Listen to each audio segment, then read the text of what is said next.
বাংলাদেশের রাজনীতিতে নতুন করে উত্তাপ ছড়িয়েছে জাতীয় নাগরিক পার্টির সর্বশেষ অবস্থানকে ঘিরে। রাজধানীর শাহবাগে শহীদ আবু সাইদ ইন্টারন্যাশনাল কনভেনশন সেন্টারে আয়োজিত এক দলীয় সভায় এনসিপির সদস্য সচিব আক্তার হোসেন ঘোষণা দিয়েছেন, আগামী জাতীয় সংসদ নির্বাচনে আওয়ামী লীগ ও জাতীয় পার্টির অংশগ্রহণের কোনো সুযোগ রাখা যাবে না। তার ভাষায়, যদি এই দুটি দল কোনোভাবে নির্বাচনে অংশ নেয়, বাংলাদেশকে তারা ভারতের করদ রাজ্যে পরিণত করবে। আক্তার হোসেন অভিযোগ করেন, ৫ আগস্টের পর থেকে আওয়ামী লীগ ও তাদের সহযোগীরা দেশের বিরুদ্ধে ষড়যন্ত্র চালিয়ে যাচ্ছে, অথচ তাদের বিরুদ্ধে কার্যকর ব্যবস্থা নেওয়া হয়নি। তিনি বলেন, আমরা বিদেশি প্রভাবিত বা সাজানো নির্বাচন দেখতে চাই না। জনগণই নির্ধারণ করবে বাংলাদেশ কোন পথে যাবে।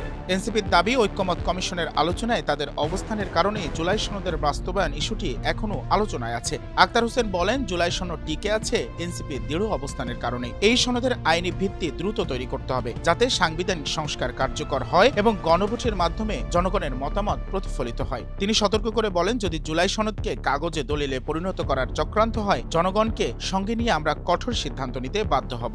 নেতাকর্মীদের উদ্দেশ্যে আক্তার হোসেন বলেন, এনসিপির বার্তা প্রত্যেক ঘরে পৌঁছে দিতে হবে। আমাদের নীতি নির্ভর রাজনীতির কারণেই জনগণ আস্থা রেখেছে, সেই আস্থা বজায় রাখা এখন আমাদের সময়ের দাবি। এনসিপি কোনো সাজানো বিরোধী দল নয়, বরং জনগণের প্রকৃত প্রতিনিধি হয়ে জাতির স্বার্থে কাজ করবে।